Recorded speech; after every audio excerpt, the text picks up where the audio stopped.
about her, she rings my bell. Got gym class in half an hour, oh how she rocks.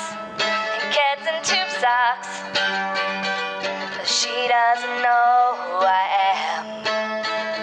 No, she doesn't give a damn about. 'Cause I'm just a teenage dirtbag baby.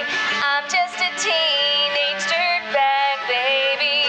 Listen to Iron Maiden, baby, with me.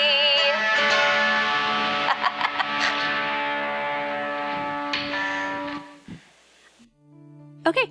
Hey everybody, welcome to the Assorted Vlog. So you know that I've been following the Elizabeth Holmes case. She was convicted for I think 4 of the charges and then acquitted of 3 of them. And the question is, will she do jail time?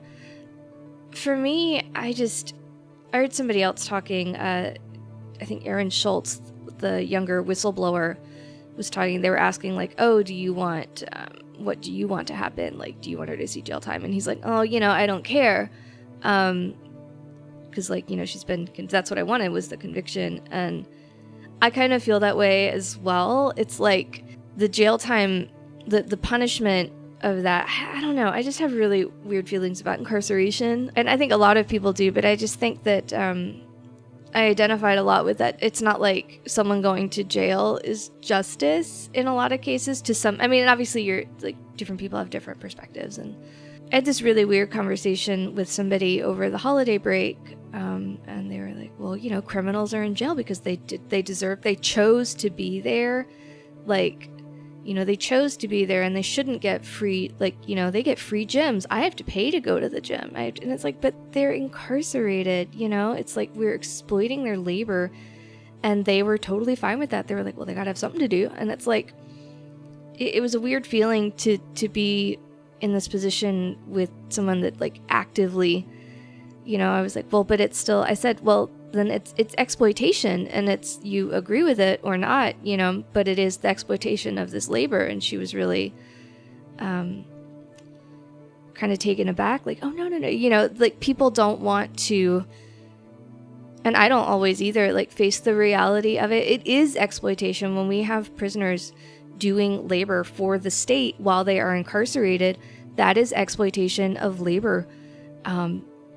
And it's really gross, and I think it's a human rights violation. But regardless, it is an exploitation of labor. And she's like, no, it's not. And I think it's, instead of just saying, it's like they want to believe a thing, but they want to have it kind of glossed over and be a nice person. It's like people that are good people, but they don't want to say well, I don't hate gay people, blah, blah, blah. But it's like they won't. It's like your actions kind of speak kind of loudly. And you don't want to say well, no, I condemn this because my religion does. People are like, oh, no, we love, it's like they want it both ways. And I think that's something that's hard. It's hard to kind of put your opinions strongly on the line and say I think this. And I think some of it is carryover from moral relativism, this idea that oh, well, we have to take, and I think it's good to take the culture and context and historical stuff of people's actions, so people don't want to come out and say I think that this is wrong, I think that slavery is wrong, and it was wrong when people did it, and wrong now when people do it. But everyone's like, well, but that was a different time, that was a different time argument. And I think some of it is when you gloss over those things in the past, it's a lot easier to kind of gloss over them in the present and not have to say, you could say, especially for me as a white person, dealing with growing up in the South, in the shadow of the Confederacy. I lived in a neighborhood, I didn't live in that neighborhood, but I lived on the street directly adjacent to a neighborhood where every street was named after a Confederate general. And it's still there. It's Pine Valley in Wilmington. But stuff like that, that's just in the culture. And, right now they're tearing down the statues, which is great. They're renaming buildings and parks.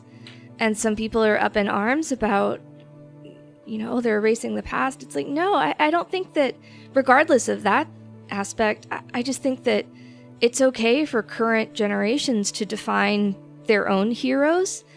And I can see how if you're older or more ingrained in a culture, where you find that more threatening, or you see it like as a loss, because like these, like I idolize these people, but they're taking down that statue because there's like another group of people that idolize someone, and it's not even idolize, but you want to memorialize different things and not memorialize other things. And I just feel like people get so wrapped up in history, but not in the right way. And I know a lot of it, the real reason is so many people are tied to white supremacist racism. Like it's like I was saying, as a white person, it's like having to confront my own internalized racism, and that's not just enough to like not to try to not be racist, but you have to be anti-racist.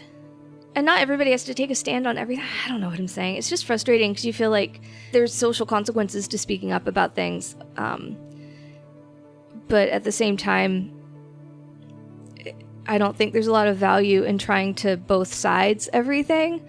You know what I mean? Like, there's empathy and understanding where someone is coming from, but then there's also saying, this is still wrong. This is still inappropriate, I think it's more directly related to me, like kind of Me Too movement stuff. People are like, oh, you can't do anything. You can't make any jokes in the office now and blah, blah, blah. It's like, it was wrong before. People just put up with it. And it's not like people are suddenly like more sensitive. It's just that it's a little bit safer to say, like, don't say those things in the office. Coming back to Elizabeth Holmes, though, I don't care if she gets jail time or not. I'm sympathetic to the fact that she has a young child. Whatever, house arrest her, that's fine. Like, I just don't think that it's gonna like rehabilitate or fix or have a real benefit. And I feel like that's probably true of a lot of instances of incarceration, especially for nonviolent crime.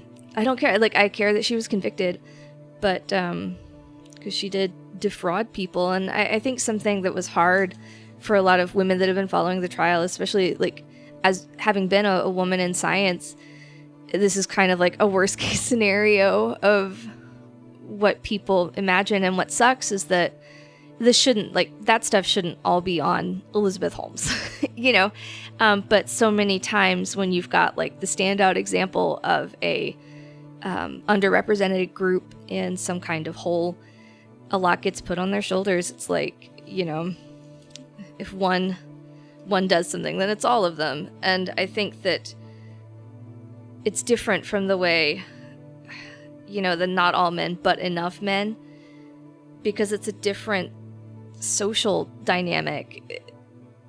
It's more of like a punching up,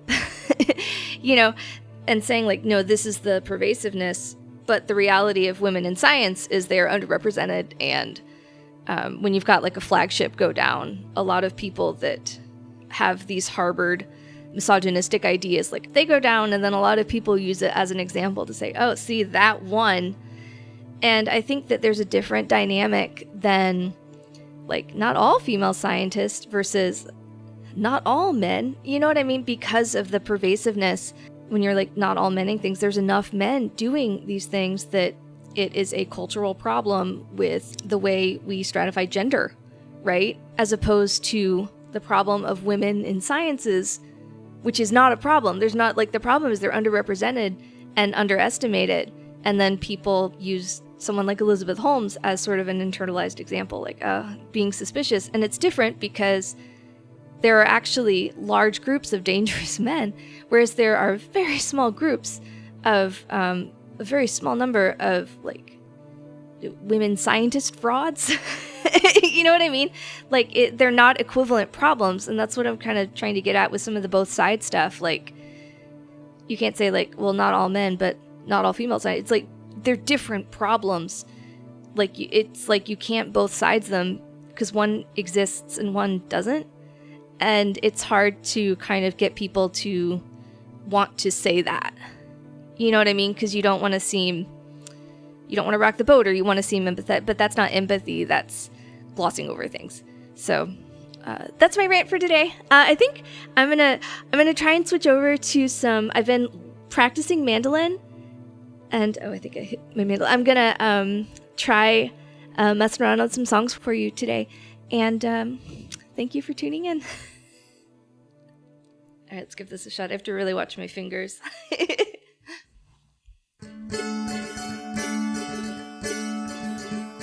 Well, I took a stroll on the old long walk of the day. I met a little girl and we stopped to talk on a fine soft day. And I asked you, friend, what's a fella to do?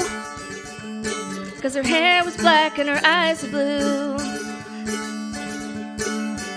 And I knew right then I'd be taking a whirl round the Salt Hill Prom with a Galway girl. I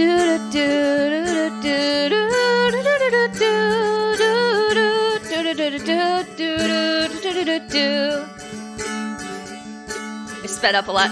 We were halfway there when the rain came down of a day.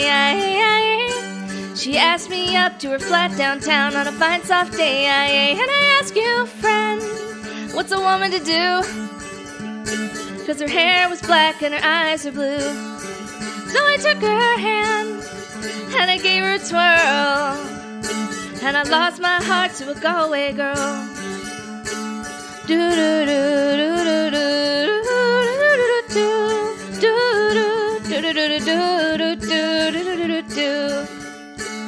When I woke, I was all alone, with a broken heart and a ticket home. And I ask you now, tell me, what would you do if her hair was black and her eyes were blue? Travel around, been all over this world. Y'all never see nothing like a Galway girl. Yeah, so I'm obviously still learning, but it's fun. It's so fun to pick up new instruments. All right, let's see. I'm probably gonna speed up as I as I do this. I'm gonna try and do it slower. Well, I took a stroll on the old long walk of a day. I met a little girl and we stopped to talk on a fine soft day. And I asked you, friend, what's a woman to do? Here we go. 'Cause her hair was black and her eyes were blue. Almost. And I knew right then I'd be taking a whirl round the Salt Hill Prom with a Galway girl.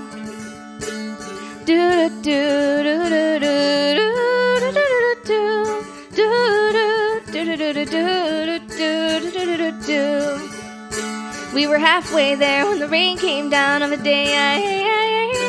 She asked me up to her flat downtown on a fine soft day. And I asked you, friend, tell me, what would you do? 'Cause her hair was black and her eyes were blue. So I took her hand and I gave her a twirl, and I lost my heart to a Galway girl.